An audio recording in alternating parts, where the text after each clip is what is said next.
வேதாவுக்கு ஒரு சின்ன காயம்னா கூட அவர் தன்னைத்தானே ஏதாவது பண்ணிப்பாரோன்னு எனக்கு பயமா இருக்கு. கவலைப்படாதம்மா, நாகராஜ்க்கு ஒன்னும் ஆகாது. நாகராஜ்க்கு எதுவுமே ஆகக்கூடாது. அதே சமயம் ஏதாவது ஒண்ணு பண்ணி வேதாவன் நாகராஜ் கிட்ட இருந்து பிரிக்கணும். நான் நாகராஜ உயிருக்கு உயிரா நேசிக்கிறேன். எனக்கு அவர் வேணும்க்கா. நான் அவர் கூட வாழணும். வேதாவை கடத்தினா போதும்னு நான் தப்பா நினைச்சிட்டேன். இப்பதானே தெரியுது அவங்க 2 பேரையும் பிரிக்கிறதுக்கு இந்த பிளான் செட் ஆகாது. நாகராஜ் வேதவள்ளியை பிரிக்கிறதுக்கு நான் வேற ஒரு பிளான் போட்டு அதை இமீடியட்டா எக்ஸிக்யூட் பண்ணியே ஆகணும். பண்றேன்.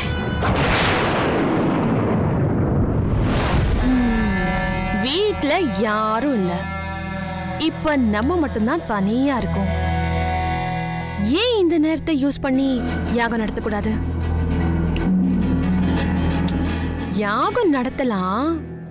ஆனா ஹாஸ்பிட்டல் போனவங்க திரும்ப வந்துட்டா ஐயோ பெரிய பிரச்சனை ஆயிடுமே. யாகம் நடத்த இதுதான் சரியான டைம். ஆனா இப்ப இருக்க ஒரே பிரச்சனை, ஹாஸ்பிட்டல் போனவங்க திரும்ப வரவே கூடாது. ஐயோ ஒருவேளை திரும்ப வந்துட்டா? இல்ல நாகராஜுக்கு ஆக்சிடென்ட் ஆயிருக்கு. அவனை ஹாஸ்பிட்டல்ல சேர்த்திருக்காங்க. கண்டிப்பா அவன் டிஸ்சார்ஜ் ஆகுற வரைக்கும் கூட இருந்து பாத்துப்பாங்க. கண்டிப்பா வீட்டுக்கெல்லாம் வரமாட்டாங்க. இன்னைக்கே மகாசக்தி யாகத்தை நடத்திட வேண்டியதுதான். அப்பா எடுங்க எடுங்க. சொல்லுதா? அப்பா நீங்க சொல்லிருந்தீங்கல்ல மகாசக்தி யாகம் நடத்த யாரோ ஒரு மந்திரவாதியை கண்டுபிடிச்சு வச்சிருக்கீங்கன்னு. ஆமா. யாகத்தை இன்னைக்கே நடத்திடலாம்ப்பா. என்னத்தா திடீர்னு சொல்ற? ஐயோ அப்பா, இன்னைக்குதான் வீட்ல யாருமே இல்ல. இந்த சான்ஸை மிஸ் பண்ணா அடுத்த இந்த மாதிரி ஒரு சான்ஸ் கிடைக்கவே கிடைக்காது. அதனாலதான் சொல்றேன், இன்னைக்கே முடிச்சிடலாம். சரிதா.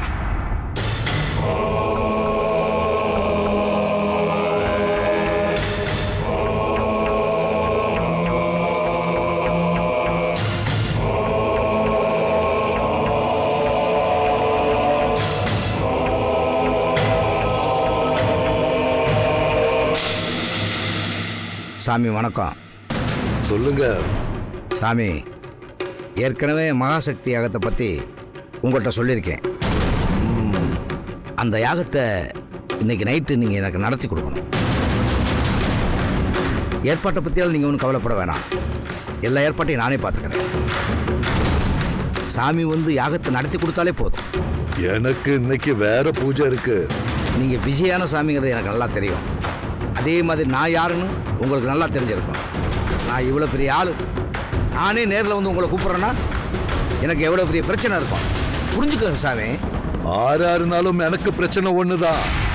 நீங்க உங்க பிரச்சனைக்கு உதவி கேட்டு தானே வந்திருக்கீங்க. மற்றவருக்கு 1008 பிரச்சனை இருக்கும். ஆனா உங்களை மாதிரி பெரிய ஆளுகளுக்கு ஒரே ஒரு பிரச்சனை தான். இருக்கிற உங்க சொத்தெல்லாம் பாதுகாக்கணும், இல்ல வேற யார் குடும்பத்தையாவது கெடுக்கணும். இதுல ஏதாவது ஒரு பிரச்சனை தான் வந்திருக்கும். சாமி, நான் தப்பாக எதுவும் பேசியிருந்தா மனசில் எதுவும் வச்சுக்கிறாதீங்க. யாகம் பண்ணணும்னு நான் முன்னாடியே உங்கள்கிட்ட சொல்லியிருந்தேன். அப்போது எந்த இடத்துல சக்தி பெறணுமோ அந்த இடத்துல யாகம் பண்ணணும்னு நீங்கள் சொல்லியிருந்தீங்க. யாகம் நடத்த வேண்டிய வீட்டில் இன்னைக்கு நைட்டு யாருமே கிடையாது. என் பொண்ணு மட்டும்தான் இருப்பா. மற்ற நாட்களில் எல்லாருமே இருப்பாங்க சாமி. அவங்க இருக்கும்போது யாகம் பண்ணால் ஏதாவது தேவையில்லாமல் பிரச்சனை வரும் சாமி. அதை இந்த வாய்ப்பை பயன்படுத்தி யாகத்தை நடத்திடலாம்னு பார்க்குறேன். உங்களை அவசரமாக கூப்பிட்றதுக்கு இதுதான் காரணம் சாமி. அதனால் கொஞ்சம் மனசு வச்சு இந்த யாகத்தை முடிச்சிடணும்.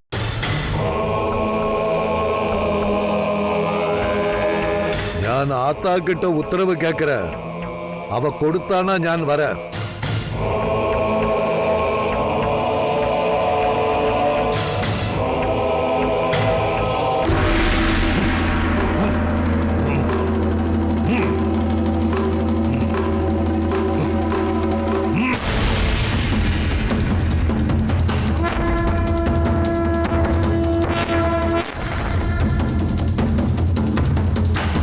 எனக்கு உத்தரவு கிடைச்சது, நான் வரேன்.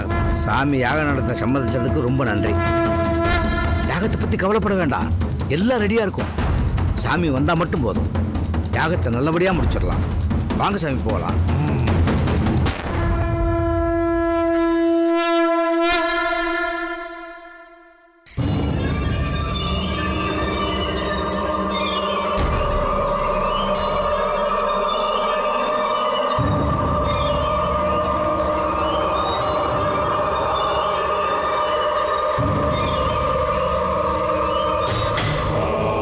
வாங்க சாமி.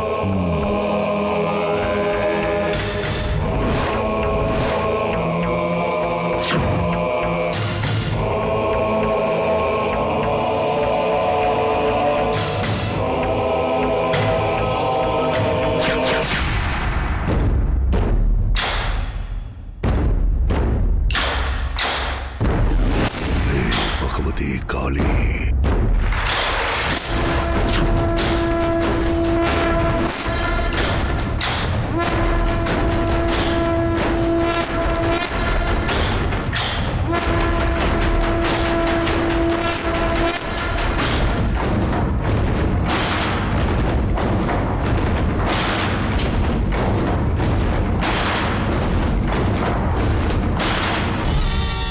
அம்மே பகவதி காளி தேவி.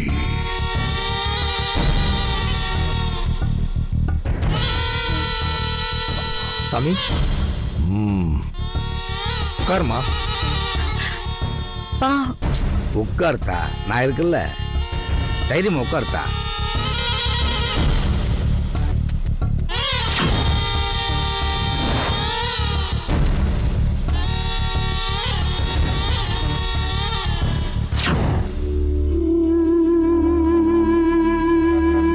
வாங்கத்தா.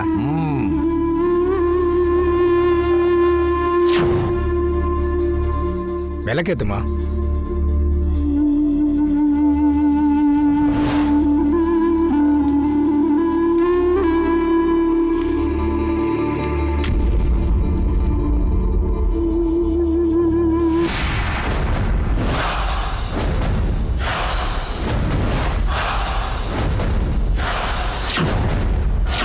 யாகத்துக்கு கவனமும் ஈடுபாடும் தேவை. கவனத்தை செதற விடாதீங்க. யாகம் நல்லதுக்கு கெட்டதுக்கு சம்பந்தப்பட்ட விஷயம் அல்ல, உன் ஆசைக்கு சம்பந்தப்பட்ட விஷயம். ஆசைப்பட்டதை அடையறதுக்காகவும் நினைச்ச பொருள் கிடைக்கிறதுக்காகவும் அந்த கடவுள் கிட்ட வேண்டி கேட்டுக்கிறது தான் யாகம். அதனால உன் கவனத்தை செதற விடாதமா. முதல்ல விளக்கு ஏத்து.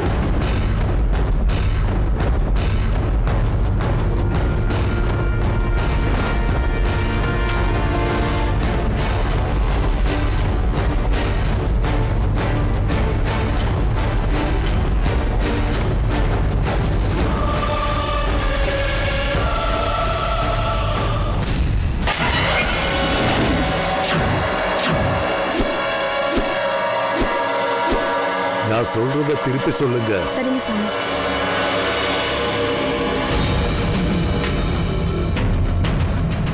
ஓம் ஸ்ரீம் க்ரீம் க்ளீம் காளி.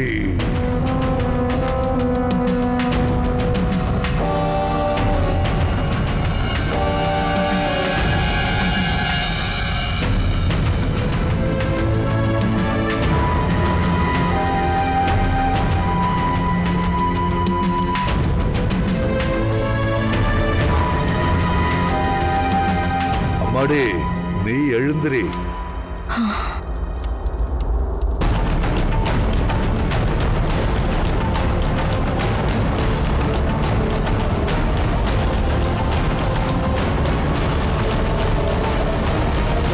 ஓம் ஸ்ரீம் ரீம் காளி.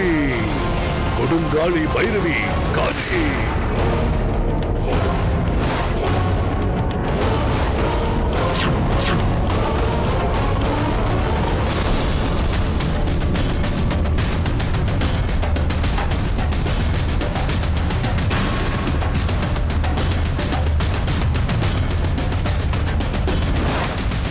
அப்பா, நீங்க சொன்ன மாதிரியே யாகம் பண்ணிட்டு இருக்கோம். ஆமா, நம்ம நினைச்சதெல்லாம் நடக்குமா? என்னத்தை இப்படி கட்டுக்கிட்ட? இதற்கான ரிசல்ட் கூடிய அறிவிலே தெரியணும். நீ வேணா பாரு. ஜோட்டானிக்கர பகவதி பா அப்படி மட்டும் நடந்தது திரிசூலி இந்த உலகத்திலேயே என்னை விட அதிர்ஷ்டசாலி யாருமே இல்லப்பா.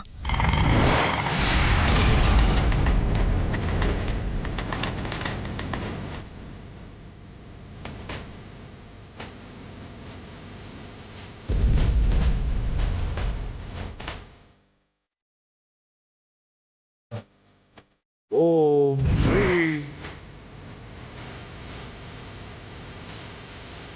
தேவி காளி சூளி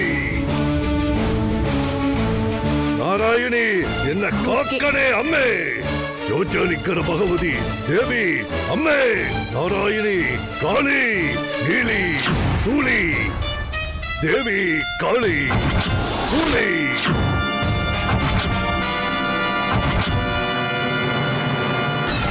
என்னத்தா இது?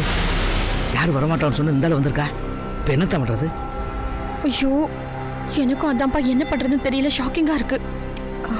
சரி அவசரப்பட்டு நீங்க எதுவும் உளறி கொட்டாதீங்க, நான் பாத்துக்கிறேன். நீங்க வாங்க. சரி சரி போ. ഈ പെൺകുട്ടി ആവശ്യപ്പെടുന്നത് കൊടുത്തിടമ്മ. നീലി സൂളി ഭൈരവി ഇഷ്ടകാളി എണയാളും തിരുസൂളി. மாமா வாங்க மாமா. வணக்கம். வணக்கம் சம்பந்தி. என்னம்மா இதெல்லாம்? மாமா உங்களுக்கே தெரியும் நம்ம வீட்ல அடுத்தடுத்த அபசகுணமா ஏதாவது ஒண்ணு நடந்துட்டே இருக்கு. முதல்ல வேதாக்காவை காணோம்.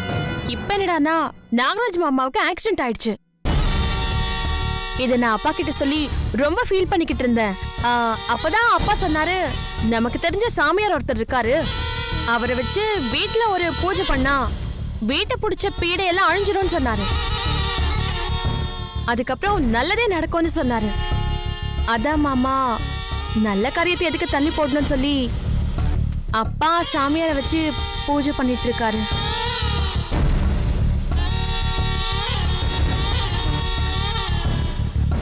அது மட்டும் இல்ல மாமா, நாகராஜ் மாமா குணமாயி உடனே வீட்டுக்கு வரணுங்கிறதுக்காக தான் மாமா அவசர அவசரமா இந்த ஏற்பாடு பண்ணிட்டேன். அப்படியா? ரொம்ப பெரிய மனசு அவருக்கு. இருந்தாலும் என்கிட்ட ஒரு வார்த்தை சொல்லிருக்கலாம். இல்ல மாமா, நீங்களே நாகராஜ் மாமா நினைச்சு ரொம்ப டென்ஷனா வர இருந்தீங்களா? இந்த நேரத்துல உங்ககிட்ட இதை சொல்லி உங்களை கன்ஃபியூஸ் பண்ண வேண்டாம் தான் நானே இது பண்ணேன் மாமா. அப்படியா?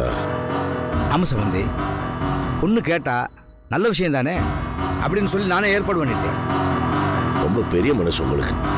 பொண்ணை கட்டி கொடுத்தோன்னே பொறுப்பு முடிஞ்சுன்னு நினைக்காம, அது புகுந்த வீட்டுல இத்தனை பிரச்சனைகள் எல்லாம் இருந்திருக்குது, அதை நிவர்த்தி பண்றதுக்கு என்ன பண்ணு இவ்வளவு பெரிய ஏற்பாடுலாம் பண்ணிருக்கீங்களே, உண்மையாவே உங்களுக்கு பெரிய மனசியா? என்ன சம்பந்தி இதுக்கு போய் நீங்க? அனிதா மாமா, அப்பப்போ நான் சில சமயங்கள் ஒன்று கடமையா பேசியிருக்கிறேன். அதெல்லாம் மனசுல வச்சுக்காம வேதவள்ளி காணாம போன உடனே கிளம்பி வந்த அந்த டாக்ஸி டிரைவரோட அட்ரஸை கண்டுபிடிக்க சொன்னேன். இப்போ நாகராஜன் குணமாயிரணுங்கிறதுக்காக இத்தனை பெரிய ஏற்பாடு அப்பாவோட சேர்ந்து செய்து இருக்கிறீங்க. ரொம்ப பெரிய விஷயம்மா. நல்லா இருப்பமா, நீ நல்லா இருப்ப. அதை விடுங்க மாமா. நாகராஜ் மாமாவுக்கு இப்ப எப்படி இருக்கு? சரியா தெரியலமா. டாக்டர் நாளைக்கு காலையில தான் சொல்லுவாருன்னு நினைக்கிறேன். அதனாலதான் ரொம்ப கலவரமா இருந்துச்சு. நான் அங்கேயே உட்காந்துருந்தேன். பசங்க தான் சொன்னாங்க, ஏன் தூக்க முடிக்கிறீங்க, நாங்க பாத்துக்கிறோம் போக்கன்னாங்க. என்னப்பா? ஐயா, என்ன? சாமி உங்களை கூப்பிடுறாரு. போ, இந்த வர்றேன். நீங்க பூஜைக்கு கவனிங்க, நான் இங்க உட்காந்து. நீங்க உட்காருங்க மாமா, நீங்க உட்காருங்க.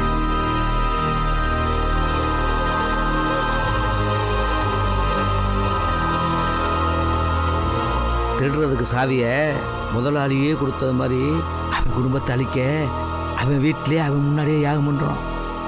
ஆனா இவனுக்கு எதுவுமே தெரியல. சரியான கேன என்ன இருப்பான் போல் இருக்கு.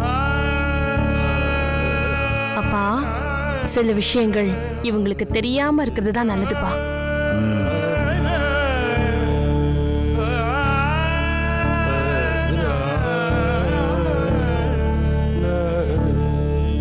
மாமா, நீங்க ரொம்ப டயர்டா இருப்பீங்க, பூஜை முடிய ரொம்ப லேட் ஆகும். நீங்க வேணா மேல போய் ரெஸ்ட் எடுங்க, நானும் அப்பாவும் எல்லாத்தையும் பாத்துக்கிறோம். அப்படியா? நீங்க போங்க. சரிம்மா, நான் போய் நாங்க பாத்துக்கிறேன். பாத்துக்கிறோம். நீங்க எதை கவனிங்க. எப்படியோ உன் பூஜை நல்ல எல்லாம் நல்லபடியா நடந்தாச்சு. வாங்க. வரீங்க. நீங்க போய் ரெஸ்ட் எடுங்க சம்பந்தி.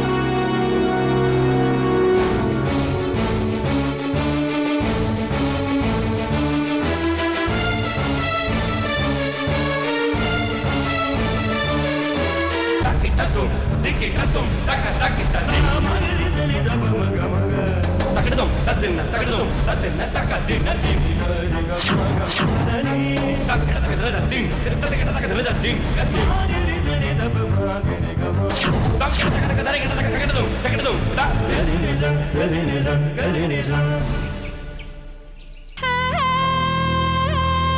யாகம் நல்லபடியா முடிஞ்சது. ரொம்ப நன்றி சாமி. அத கொண்டு வா. இந்தாங்க சாமி. அம்மே காளி. சாமி, நீங்க சொன்ன மாதிரி யாகத்தை நல்லபடியா முடிச்சு கொடுத்துட்டீங்க. இனி நாங்க நினைச்சபடி எல்லாம் நடக்குமா? எல்லாத்துக்கும் அவசரப்படக்கூடாது. இப்பதானே யாகம் முடிஞ்சிருக்கு. போக போகத்தான் உங்களுக்கே தெரியும். நீங்க சொன்ன அந்த வேதவள்ளிக்கும் நாகராஜுக்கும் இனிமே சோதனை காலம் ஆரம்பிச்சிடும். உங்க பொண்ணுக்கு இனிமே நல்ல காலம் ஆரம்பிச்சு அவ தொட்டதெல்லாம் பொன்னாகும். சாமி, அதெல்லாம் எனக்கு வேண்டாம். இந்த குடும்பத்துல இருக்கவங்க நான் கேக் கொடுத்தா ஆடுற பொம்மையா இருக்கணும். அதான் எனக்கு வேணும். யாகம் நடக்கும்போது என்னென்ன நினைச்சீங்களோ அது படிப்படியா நடக்கும். நம்பிக்கையோட இருங்க. கொடுங்கப்பா. நீயே கொடுத்தா. இந்தாங்க. வாங்கிக்கோ. அப்போ ஞான் வர. வாங்க சாமி.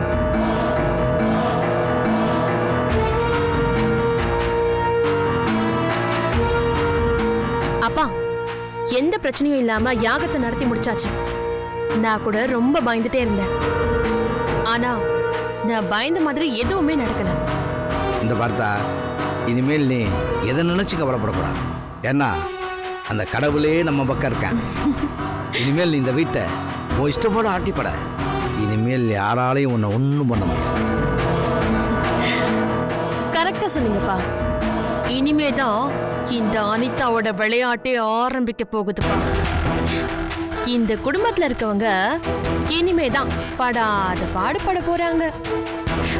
முக்கியமா அந்த வேதா. அவதான் என்னோட ஃபர்ஸ்ட் டார்கெட்.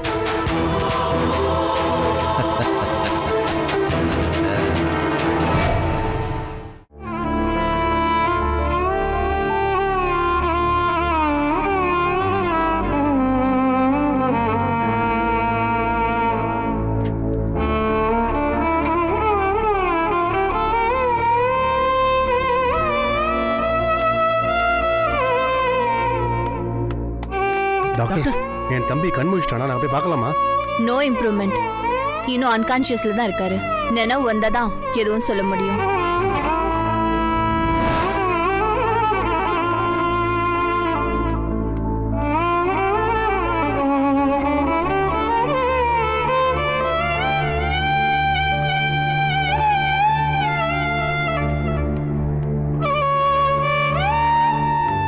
இருக்கான் இல்லப்பா, இன்னும் அவன் கண் முழிக்கலப்பா. அண்ணா இன்னும் மயக்கத்துல தான் இருக்கானாப்பா. இன்னும் கொஞ்ச நேரம் வெயிட் பண்ண சொல்லியிருக்காங்க.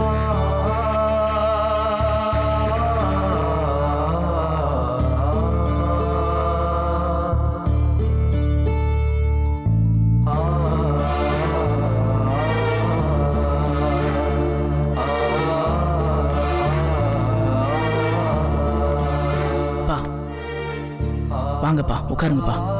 வாங்க. வாங்கப்பா, உட்காருங்க.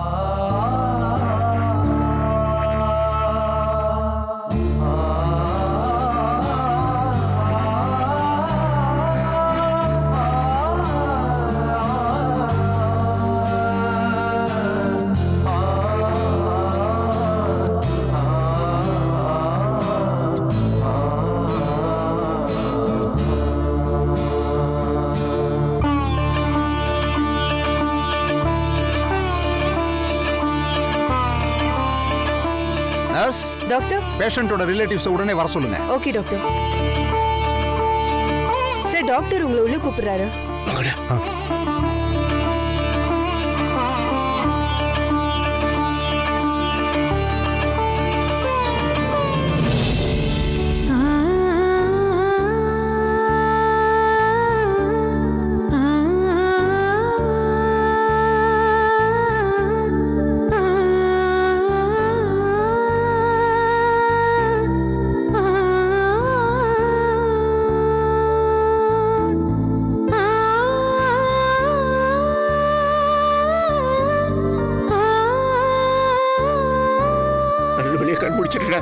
இனிமே உனக்கு ஒன்றும் ஆகுது. எழுந்திருக்காத, ஸ்ட்ரெயின் பண்ணிக்காத. டாக்டர் இருக்காருல்ல, அவர் ஒன்று சரி பண்ணிட்டாருடா. பொறுமையா இரு. S mister Nagaraj, you are absolutely all right.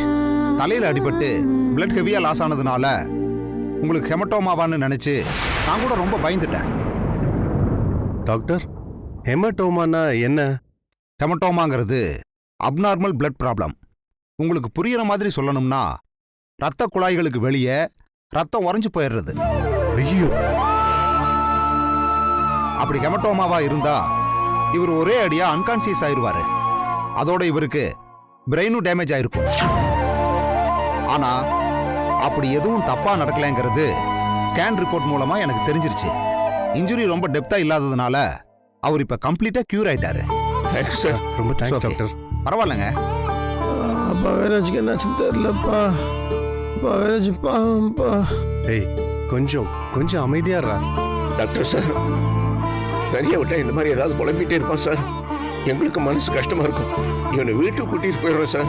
வீட்டுக்கு வந்தா சரியாயிருவான். வீட்டில் நிறைய பேர் இருக்கும். ஒருத்தர் மாதிரி ஒருத்தர் உன்னை கவனிச்சுக்குவோம். Please sir. ஒரு 2 நாள் ஹாஸ்பிட்டல் இருந்தா நல்லா இருக்கும்னு நான் நினைக்கிறேன். சரி, ஓகே. நான் சொன்ன மாத்திரை மருந்தெல்லாம் கரெக்டா ஃபாலோ பண்ணுங்க. சரி சார். ஓகேவா? பாத்துக்குங்க. ரொம்ப நன்றி சார். Thanks sir. இல்லை நான் வரல. வேதாஜி இல்லாம நான்